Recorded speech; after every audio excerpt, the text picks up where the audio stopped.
नहीं मिला कि भाई स्मार्ट मीटर क्यों ना लगाए जा, कि जो इनकी इनकम है वो आती है उसी आधार पे उसको तय किया जाए। इस पर नहीं मानती राज्य सरकार, इस पर नहीं मानती। हम अभी अपना धरना में स्थगित करा, समाप्त नहीं किया। किसान मोर्चे ने धरना नहीं दिया था, उसी के बाद आज तक सब संगठन, सब विधायक, सब विपक्ष सब आज जाग गया। अभी मैं रुड़की तहसील में ज्वाइंट मजिस्ट्रेट ऑफिस के बाहर हूँ और आपको बता दें 40 दिन से अधिक यहाँ पर उत्तराखंड किसान मोर्चा के जो किसान हैं, जो पदाधिकारी हैं, कार्यकर्ता हैं, वो लगातार अपनी मांगों को लेकर यहाँ धरने पे डटे हुए थे। दिन हो या रात, बरसात हो या तूफान, लेकिन वो धरने से नहीं हटे। अपनी मांगे वो शासन से मनवा के हटे हैं और कुछ शासन ने उनके जो जिला स्तर की, अपने स्तर की जो मांगे थी वो कुछ मान ली है और कुछ के लिए उन्होंने यहाँ से प्रस्ताव केंद्र सरकार को भेज दिया है। क्या क्या वो कहना चाहेंगे, आइए जान लेते हैं किस प्रस्ताव को उन्होंने भेजा है और किस तरह की मांगे उनकी मानी गई है। हमारे साथ गुलशन रोड है, राष्ट्रीय अध्यक्ष इस मोर्चे के संगठन के। सर, आज यहाँ पर एडीएम साहब भी पहुंचे थे और ज्वाइंट साहब भी पहुंचे थे और गन्ना अधिकारी भी यहाँ पर पहुंचे जिले के। क्या क्या मांगे आपकी मानी गई है और कौन कौन सी मांगों को लेकर यहाँ से प्रस्ताव भेजा गया है, जरा विस्तार से जानकारी दीजिए। दीपक भाई, धन्यवाद आपका। जिस तरीके से आपके पूरा संज्ञान में आप लोगों ने, सभी मीडिया के भाइयों ने, सभी ने पूरा किसानों की आवाज़ को उठाने में पूरा सहयोग आपके द्वारा दिया गया। जिस तरीके से हरिद्वार में किसानों की महापंचायत हुई थी और 40 दिन से 42 दिन तक किसानों का धरना यहाँ पर चल रहा था, उसके बाद डीएम साहब ने प्रशासन के द्वारा एक किसानों की बैठक बुलाई गई थी और उस बैठक में हमारे जिम्मेदार पदाधिकारी मौजूद थे। उसमें बैठ कर बात हुई, पॉइंट टू पॉइंट बात हुई थी। उसमें जो सोलानी का पुल था उसके लिए डीएम साहब ने हमें सब डॉक्यूमेंट वगैरह दिखाए थे कि वो सभी तैयारी हो चुकी है और बहुत जल्द पुल का निर्माण होने वाला शुरू। दोबारा हमारा जो मुद्दा था वो था लिब्बा-रेड्डी पुल का। लिब्बा-रेड्डी पुल के बारे में डीएम साहब ने बताया था कि ये उत्तर प्रदेश सिंचाई विभाग के अंडर में आता है, पर मेरे द्वारा इसे उत्तर प्रदेश के मुजफ्फरनगर के डीएम को चिट्ठी लिख दी गई है और तत्काल हम पूरा प्रयास करें कि इसका निर्माण कार्य जल्दी से जल्दी शुरू करवा दें। तीसरी जो हमारा मुद्दा था इकबालपुर शुगर मिल का, इकबालपुर शुगर मिल पर डीएम साहब ने स्पष्ट किया था कि जो 11 करोड़ रुपए इस सीजन का बकाया वो चीनी मिल चलने से पहले दिलवाया जाएगा। अगर वो पैसा नहीं आता तो इस चीनी मिल के सारे सेंटर हम काटेंगे, हम इसे सेंटर नहीं देंगे। वो जो पुराना भुगतान है उसके लिए जो जमीन इसकी रेलवे लाइन में जाने वाली, वो रेलवे का जो पैसा आना वो एडीएम साहब ही उसको तय करेंगे। वो 30 करोड़ हो 35 करोड़ हो, उस पर किसी बैंक का या किसी समिति का कोई अधिकार नहीं रहेगा। उससे सबसे पहले हरिद्वार के किसानों को दिया जाएगा। जो हमारी इसके अलग मांग थी वो थी आपका स्मार्ट मीटर की। स्मार्ट मीटर को लेकर हमारे डीएम साहब ने हमें भी जानकारी थी कि ये केंद्र सरकार की योजना, उस पर डीएम साहब का कहना ये था कि हम आज तक ये बताने वाला नहीं मिला कि भाई स्मार्ट मीटर क्यों ना लगाए जा। तो हमने उन्हें अपनी तर्क रखा, हमने अपनी बात उन्हें बताई कि हम इसलिए चाहते हैं स्मार्ट मीटर ना लगे क्योंकि हरिद्वार के किसान का पैसा लगभग 1 से 1.5 साल के बाद आता है। ऐसी स्थिति में हरिद्वार का किसान हर माह, हर 15 दिन में रिचार्ज नहीं करा पाएगा। तो डीएम साहब ने कहा आपका तर्क से मैं सहमत हूँ और आपका तर्क बहुत अच्छा, और इस तर्क के साथ हम शासन को एक प्रपोजल बनाकर यहाँ से देंगे, आपके किसान संगठनों की मांग बनाकर यहाँ से भेजेंगे कि इस पर सरकार पुनः विचार करे और जो किसानों की डिमांड है इसे मंजूर करो। तब तक के लिए यहाँ पर बिजली विभाग के अधिकारियों से हमारी वार्ता है, तब तक के लिए स्मार्ट मीटर यहाँ पर नहीं लगाया जा रही देहात में। बताया कि हमने एक प्रपोजल वो कह रहे बना के भेजेंगे और आपने तर्क दिया कि हम 1 या 1.5 महीने का जो बिल है, जो रिचार्ज हम नहीं करा पाएंगे अगर स्मार्ट मीटर लगता है। तो अगर सरकार ने प्रपोजल तो यहाँ से अधिकारी बना के भेज दिया और वहाँ से प्रपोजल आ गया, चलिए कोई बात नहीं 1 साल का रिचार्ज करवा लियो।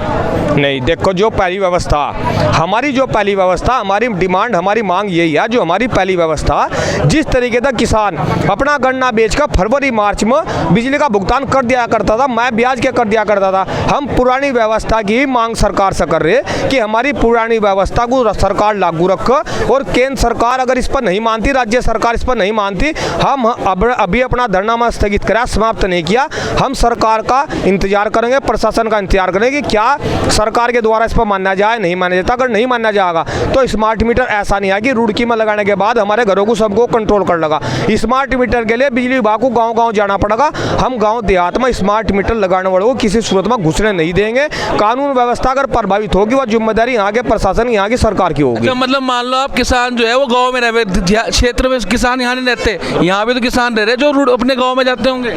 जो हमने एक बात ये कही पहले, जो किसान देहात क्षेत्र में रह रहे वो मैक्सिमम गन्ना किसान क्षेत्र से जुड़े हैं। जितने देहात के लोग हैं वो गन्ने से हमारे मजदूर को भी पैसा मिलेगा, हमारे गांव के कुम्हार को भी पैसा मिलेगा, हमारे गांव के नाई को भी पैसा मिलेगा, हमारे वाल्मीकि को भी पैसा मिलेगा। तो गन्ने का पैसा पूरे समाज में बढ़ता है, उससे ही पूरी अर्थव्यवस्था गाँव देहात की चलती है। जो हमारे गाँव देहात के लोग किसान गाँव में बैठे, उनके भी एक का घर सबके गाँव में है, जो शहर में बैठे उनके भी गाँव में है। जो शहर में कुछ लोग व्यापारी लोग हैं, जो नौकरी पेशे वाले लोग हैं, उनके पास हर महीने की इनकम है। अगर वे आवाज़ उठाओगे और व्यापारी लोग यहाँ के नौकरी पेशे वाले लोग आवाज़ उठाओगे तो किसान उनकी आवाज़ को भी बढ़ चढ़ कर हिस्सा लेगा, उसको भी हम उठाओगे। हम फिलहाल किसान देहात की बात इसलिए कर रहे हैं क्योंकि देहात के किसान के पास हर महीने पैसे का कोई साधन संसाधन नहीं है। तो अभी स्थगित कर दिया फिलहाल हमने अपना जो किसान संगठन का जो 42-43 दिन धरना चल रहा था, आज ये डीएम साहब के आश्वासन पर हमने अपना स्थगित कर दिया और जल्दी हम उम्मीद है कि इस पर निस्तारण होगा। अगर निस्तारण नहीं हुआ तो दोबारा संगठन बैठकर इस पर निर्णय लेगा। तो किसान मोर्चा के अध्यक्ष हैं गुलशन रोड जी, इनके नेतृत्व में यहाँ पे किसान लोग धरने पे बैठे हुए थे। इनकी कुछ मांगें थी, जैसे कि जो स्मार्ट जो बिल हैं उनको हटाया जाए और बिजली का जो बिल का भुगतान है वो जैसे फसल की जो इनकी इनकम है वो आती है उसी आधार पे उसको तय किया जाए। एक सोलानी ब्रिज का निर्माण का मुद्दा है, एक लिब्बरवाड़ी पुल के निर्माण का मुद्दा है, एक इकबालपुर शुगर मिल का मुद्दा है कि वहाँ पे जो एम्प्लॉय लोग हैं उनका कुछ भुगतान होना बाकी है। तो ये तमाम मुद्दे थे, इन तमाम मुद्दों पे इनके डीएम साहब के साथ बात हुई थी और उसमें वार्ता के दौरान ये तय हुआ था, इसको आश्वासन हम नहीं कहेंगे, आश्वासन देना हम लोगों का काम नहीं है, अधिकारी लोग फैक्ट टू फैक्ट बात करते हैं। तो उसमें ये तय हुआ था कि जो जिला स्तर के जो मुद्दे हैं, जैसे पुल निर्माण के लिए सरकार से सिफारिश करना और लिब्बरवाड़ी पुल जो यूपी इरिगेशन का है उसके संबंध में मुजफ्फरनगर एडमिनिस्ट्रेशन से वार्ता करना और इकबालपुर शुगर मिल की क्या स्थिति है, कहाँ से उनको पैसा दिया जा सकता है, क्योंकि पैसा तो शुगर मिल को ही देना है, लेकिन उनकी अर्निंग कहाँ से होने वाली है उसको किस तरह से एडजस्ट किया जा सकता है, इस बारे में वार्ता हुई। और ये कहा गया कि भाई जो जिला स्तरीय मुद्दे हैं उन पे जिला अधिकारी लेवल से विचार किया जाएगा और जो शासन स्तर के मुद्दे हैं वो शासन को रिफ़र किए जाएंगे। सोलानी पुल की अगर बात करें, मैंने अभी बताया सोलानी पुल के निर्माण के लिए 3,000 करोड़ के समथिंग का एक DPR बना के जो है एससी द्वारा, सुपरिटेंडेंट इंजीनियर इरिगेशन द्वारा और चीफ इंजीनियर को भेज दिया गया है। तो इस संबंध में प्रशासन स्तर से भी शासन से वार्ता की जा रही है और जैसे ही पैसा वित्तीय स्वीकृति मिल जाएगी वैसे ही जो है काम शुरू कर दिया जाएगा। करने का उनका अधिकार है, अगर वो उसको उठाना चाह रहे तो अच्छी बात है, उठाइए। लेकिन हमें जो आश्वासन मिला है, हमारे राष्ट्रीय अध्यक्ष जी को जो आश्वासन मिला है वो तर्क सहित आश्वासन मिला है और उस पर हमने गहनता से विचार किया, इसलिए हमने धरना जो है स्थगित किया गया। आज जो उत्तराखंड किसान मोर्चे के आपने देखा होगा, जो और संगठन है वो आपने उनकी एक दिन में बाइक देख रहा था, वो आप बताते हैं कि इस तरीके वो एक दूसरे संगठन को छोटा बताते हैं, एक दूसरे पर भ्रष्टाचार के आरोप लगाते हैं। या भ्रष्टाचार के आरोप गलत है। समाज जो है, आईना है, सबको जानता है कि कौन भ्रष्ट है और कौन इनमें बिना भ्रष्ट है। ये जो आज ये जो मांगे पूरी हुई है, इन्हीं मांगों को लेकर भी वो कुछ महापंचायत में होगा? हाँ, नहीं, वो उनका अधिकार है, वो उनके भी मुद्दे मतलब कुछ ही नहीं है। लेकिन आप ये देखिए, जब तक आज तक उत्तराखंड किसान मोर्चे ने धरना नहीं दिया था, उसी के बाद आज तक सब संगठन, सब विधायक, सब विपक्ष सब आज जाग गया।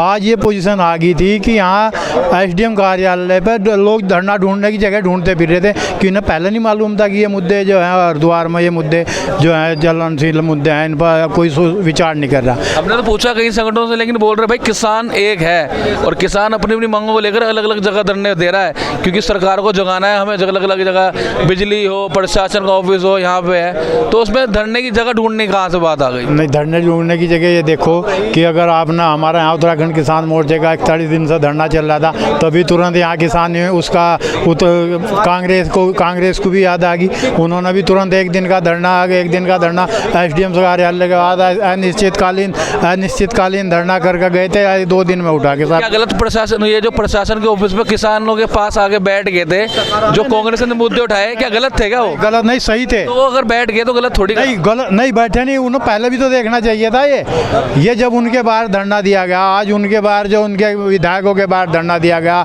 सत्ता पक्ष और विपक्ष के बाहर धरना दिया गया, तभी तो उनके याद आया, तभी तो बोला कि तुम इनसे पीछे हट गए, इसलिए अब आप भी इन पर बढ़ चढ़ के हिस्सा लो। कहने का मकसद ये है कि ये जितने भी मुद्दे उठाने वाले अन्य संगठन आप जिनकी बात कर रहे हो, ये सभी को याद दिलाना वाला उत्तराखंड किसान मोर्चा है। उत्तराखंड किसान मोर्चा ने शुरुआत की, इसलिए उनको याद आया। हाँ, सिर्फ धरना स्थगित किया है, ख़त्म नहीं हुआ है। हम सरकार को ये बताना चाहते हैं कि हमने धरना स्थगित किया है, अगर हमारी मांगें नहीं मानी जाएंगी तो ये इसी तरह फिर धरना हम शुरू कर देंगे।